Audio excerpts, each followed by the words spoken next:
Bien-aimés dans le Seigneur, je vous salue au nom de notre Seigneur Jésus-Christ. Nous voulons prier pour recommander notre programme de ce matin que nous avons l'habitude de suivre.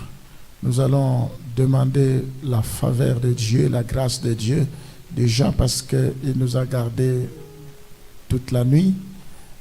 Il nous a donné cette matinée. La Bible dit: ses bontés ne sont jamais à leur terme.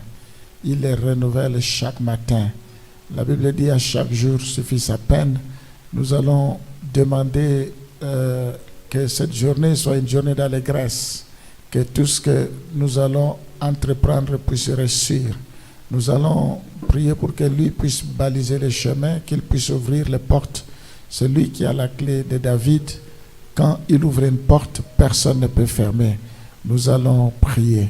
Seigneur, je te dis merci, je te rends grâce, je te suis infiniment reconnaissant. Merci Seigneur de m'avoir gardé toute la nuit, d'avoir gardé aussi tous ceux qui me suivent à ce moment. Merci parce que tu as gardé aussi nos époux, nos épouses, tu as gardé nos enfants, nos familles. Nous te bénissons. Merci parce que tu es Jéhovah Jireh, Jéhovah Nissi, Jéhovah Rapha. Tu es celui qui ne dort ni ne sommeille. Même si nous traversons l'ombre de la vallée de la mort, nous ne craignons rien parce que tu es avec nous. Tu as dit: je ne vous délaisserai point, je ne vous abandonnerai point. Je serai avec vous jusqu'à la fin du monde. Ce matin, nous te sommes reconnaissants. Nous sommes dans la joie, Seigneur, pour cette journée que tu nous as donnée. La Bible dit: si l'Éternel ne bâtit, celui qui bâtit, bâtit en vain. Voilà pourquoi ce matin, nous voulons te consacrer la journée d'aujourd'hui. Tout ce que nous allons faire, que tu passes devant, que tu nous diriges. La Bible dit: l'Éternel est mon berger, je ne manquerai de rien. Tu nous conduis vers le vert pâturage, vers les eaux paisibles, restaure nos âmes. Oh Seigneur, merci, parce que nous savons que si tu es avec nous, qui sera contre nous? Marche avec nous comme tu marches avec les enfants d'Israël. La journée, il y avait une colonne de nuée. La nuit, il y avait une colonne de feu. C'est symbolisé ta présence. Tu étais devant. Seigneur, tu es le chemin, la vie et la vérité. Nous voulons marcher sur toi. Nous voulons marcher selon ta volonté, Seigneur. Dirige-nous, conduis-nous. Père, nous te disons merci. Je te recommande ce programme entre tes mains. La Bible dit: la lettre tue, l'esprit vivifie. Je prie pour que la révélation soit au rendez-vous, que tu nous diriges, que ce programme nous fasse du bien, restaure nos vies, attire nos regards vers toi. Conduis-nous, Seigneur. Ta parole, c'est comme une lampe sur notre sentier. Dirige-nous. Sois béni à jamais. Que la gloire, l'honneur et la louange te reviennent. Dispose nos cœurs, bénis tous ceux qui me suivent, tous ceux qui sont fidèles. Oui, Seigneur, tu as envoyé la parole et la parole guérit. Je prie pour que tu confirmes ta parole par les signes, les prodiges et les miracles. Sois béni au nom de Jésus. Amen. Bien-aimés, vous verrez, notre adresse, c'est en train de défiler.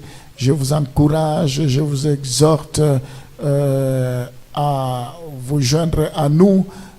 C'est bien de nous suivre sur les réseaux sociaux, mais il y a une différence quand on vient physiquement au lieu de culte. Quand vous êtes là, vous pouvez bénéficier de la prière, vous pouvez bénéficier de la délivrance.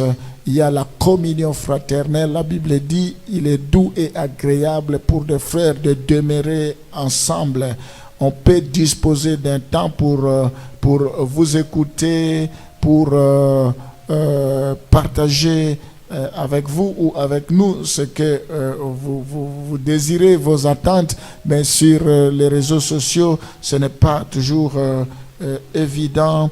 Vous ne pouvez pas vivre la vie de l'Église sur les réseaux sociaux.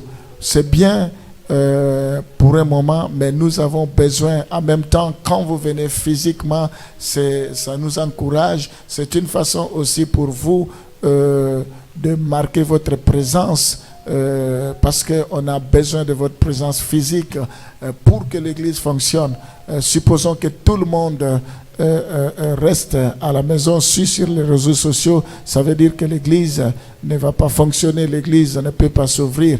Donc on a besoin de vous. Je vous encourage à venir se joindre à nous. Nous avons une adresse, nous avons un endroit où vous pouvez nous écouter, où vous pouvez nous rencontrer, où vous pouvez nous voir. Nous passons des moments formidables. Nous ne sommes pas seulement sur les réseaux sociaux sans avoir une adresse. Nous avons une adresse où vous pouvez nous localiser dans 281 rue des Faubourgs des Postes. Nous allons voir maintenant le deuxième point, la nature du monde. Nous voulons un peu étudier la nature du monde. Le monde, le terme monde en grec veut dire cosmos.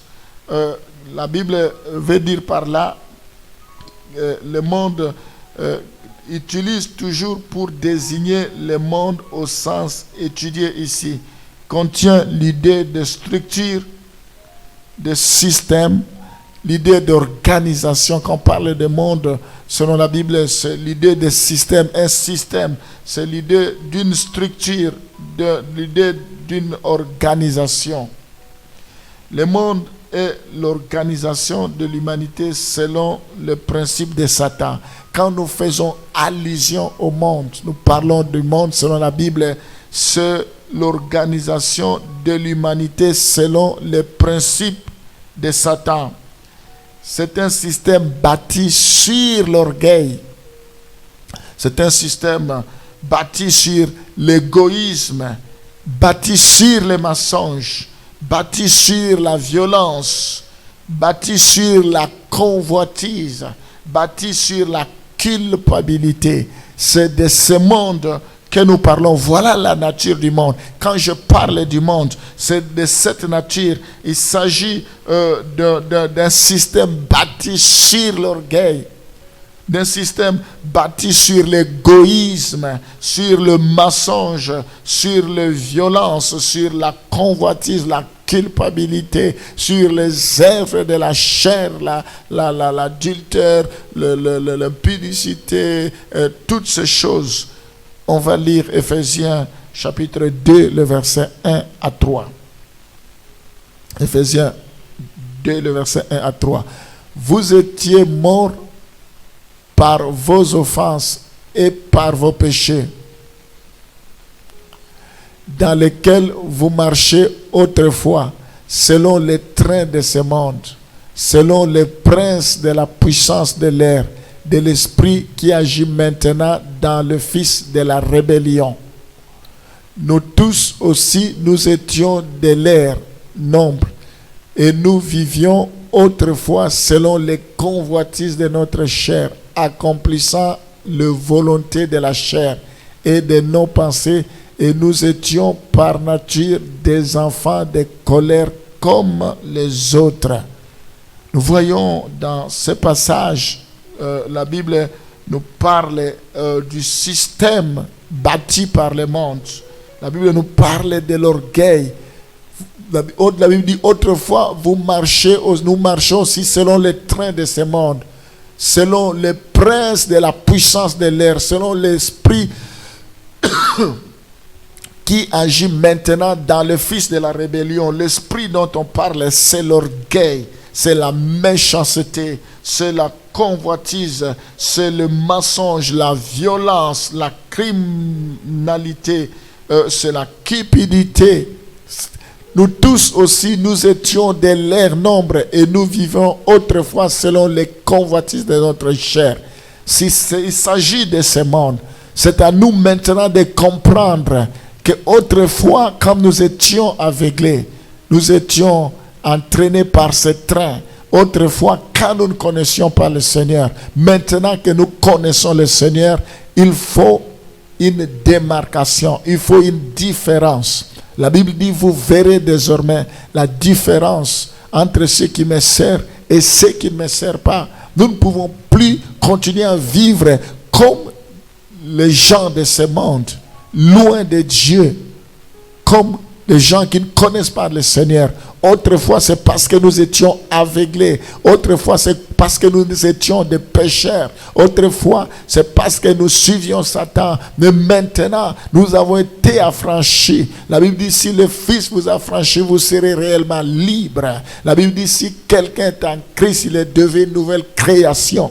Les choses anciennes sont passées, voici, toutes choses sont devenues nouvelles. Nous sommes devenus de nouvelles créatures.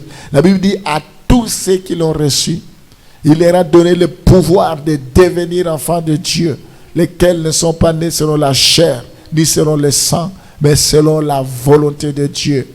Nous sommes devenus de nouvelles créatures, nous sommes devenus des enfants de Dieu. Les anciennes choses sont passées, voici, toutes choses sont devenues nouvelles. Voilà, mes bien-aimés, nous ne devons plus vivre comme les gens de ce monde. Ça ne nous appartient plus.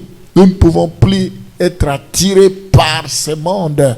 Quand je parle de ce monde, vous me comprenez, il s'agit, comme je l'ai dit tantôt, de ce monde qui est bâti sur l'orgueil, sur la convoitise des yeux, la convoitise de la chair. Ce monde qui est bâti sur la trahison, sur l'égoïsme, sur le mensonge, la violence, la convoitise, la cupidité, toutes ces choses et des choses semblables. Le monde qui s'éloigne de Dieu, qui ne connaissent pas le Dieu, le monde qui est aveuglé, le monde qui ne veut pas se tourner à Dieu, le monde qui a donné dos au Créateur, qui est devenu rebelle. Nous devons nous séparer de ce monde. Agir selon l'un de ces principes, c'est être animé de l'esprit du monde. Quand nous agissons selon tous ces principes que j'énumère, c'est vivre selon l'esprit du monde. Nous devons cesser de vivre selon l'esprit du monde. Maintenant, il y a un musicien qui a chanté, vous cherchez le monde, vous allez trouver le monde dans l'église. Les gens ont transposé tout ce qui se passe dans le monde, ils amènent ça dans l'église, c'est la confusion. L'église, ça veut dire ecclésia mise à part. Dans l'église, c'est là où nous avons été tirés du monde, de l'Égypte. C'est là où nous sommes transformés. L'église, elle doit être sans tache, ni ride, ni quelque chose de semblable. Une église glorieuse, prête pour l'enlèvement, irréprochable, irrépréhensible. Oui, tous ceux qui viennent à l'église ne sont pas forcément des saints, mais quand nous venons en écoutant la parole va nous émonder, va nous transformer, va nous briser, va nous donner la forme. Toute écriture est inspirée de Dieu, utile pour corriger, pour enseigner. Une fois que nous écoutons, nous ne pouvons plus rester de la même chose. Nous ne pouvons plus demeurer dans le péché, demeurer dans ce monde. Mais bien aimé, il faut que le goût de ce monde quitte, de rester. Nous pensons que nous allons rester éternellement ici dans ce monde. C'est faux. Il faut que nous puissions nous aspirer aux choses d'en haut. Il faut que nous puissions nous affectionner aux choses du ciel. Il faut, mes bien-aimés, que nous comprenions que Jésus est allé nous préparer une place et il viendra nous chercher. Il faut que nous sachions que nous avons peu de temps ici sur la terre et ne cédons pas, ne nous laissons pas conduire par les choses de ce monde. De façon plus générale, tout ce qui transgresse la loi et la volonté de Dieu vient du monde. Tout ce qui transgresse plutôt la loi et la volonté de Dieu vient du monde. C'est de cela qu'il s'agit. Nous pouvons lire 2 Timothée chapitre 3, le verset 2 à 5, pour appuyer ce que j'aimerais vous expliquer. Ici, quand je parle du monde, il s'agit d'une manière générale, tout ce qui transgresse la loi et la volonté de Dieu. Tout ce qui vient du monde. Car les hommes seront égoïstes. Voilà ce qui vient du monde. Dans les derniers temps, les gens seront égoïstes, amis de l'argent. Ils vont s'entretuer, ils vont se trahir. Égoïstes, amis de l'argent. Ils seront des fanfarons. Ils seront des auteurs, blasphémateurs, vont se moquer de Dieu. Ils seront rebelles à leurs parents. La rébellion, ingrats, irréligieux, insensibles aux choses de Dieu, déloyaux, calomniateurs, intempérants, cruels, ennemis des gens de bien. Voilà les tableaux que le monde, les tableaux concernant le monde. Les gens seront des traîtres, emportés, enflés d'orgueil, aimant les plaisirs plus que Dieu. Ils vont aimer les plaisirs plus que Dieu, ayant l'apparence de la piété, mais reniant ce qui en fait la force. Éloigne-toi de ces hommes-là.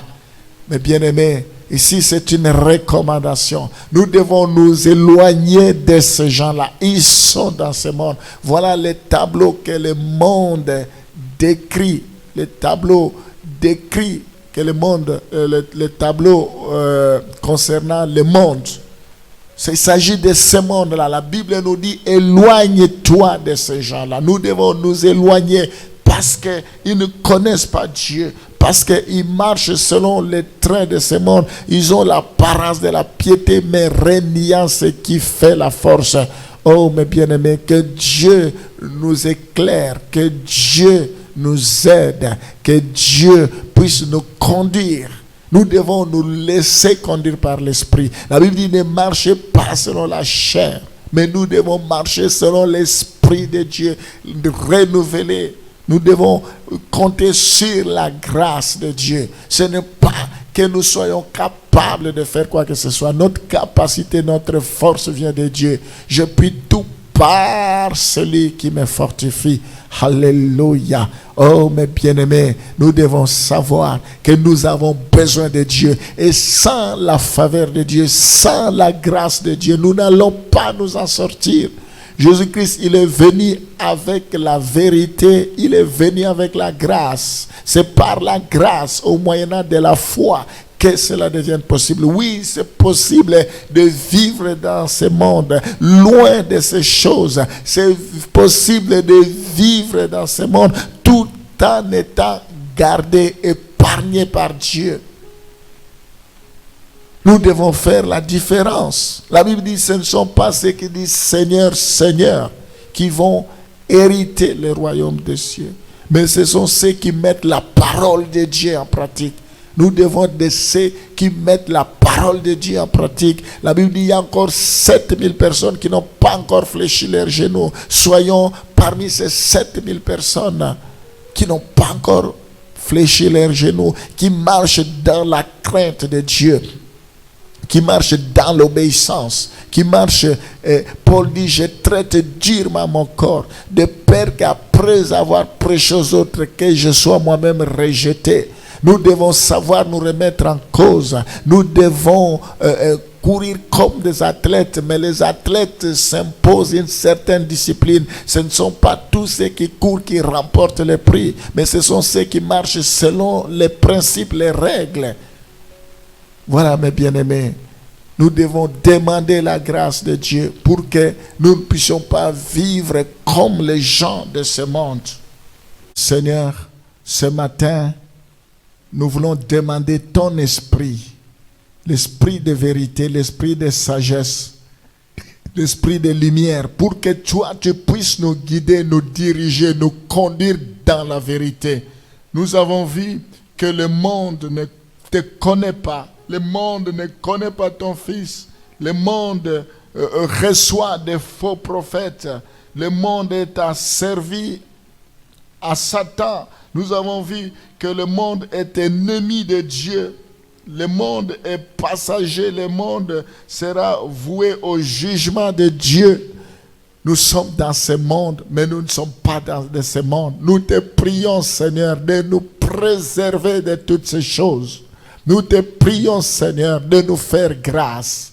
Oh Seigneur, nous ne voulons pas céder à la tentation. Nous ne voulons pas embrasser tout ce que le monde nous offre. Donne-nous l'intelligence. Ouvre nos yeux. Que les voiles tombent de nos yeux pour que nous sachions discerner ce qui est bon, parfait et agréable à Dieu. Que tu renouvelles notre intelligence. Fais-nous grâce. Nous croyons, Seigneur, que si tu as vaincu le monde, nous vaincrons aussi le monde. Tu as dit, nous sommes dans ce monde, mais nous ne sommes pas de ce monde. Nous te prions de nous préserver. Oh Seigneur, préserve-nous. Nous voulons au contraire jouer un rôle positif dans ce monde. Nous voulons être la lumière du monde.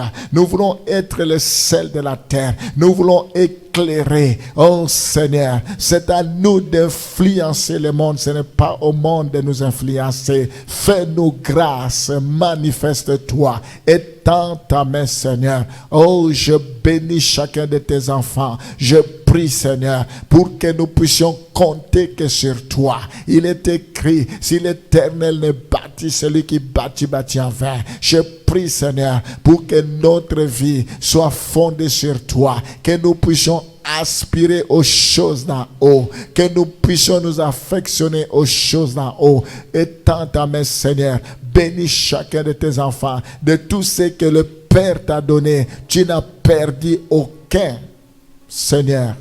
Tu n'as perdu aucun, sauf le fils de la rébellion. Fais-nous grâce. Ne nous perds pas, Seigneur.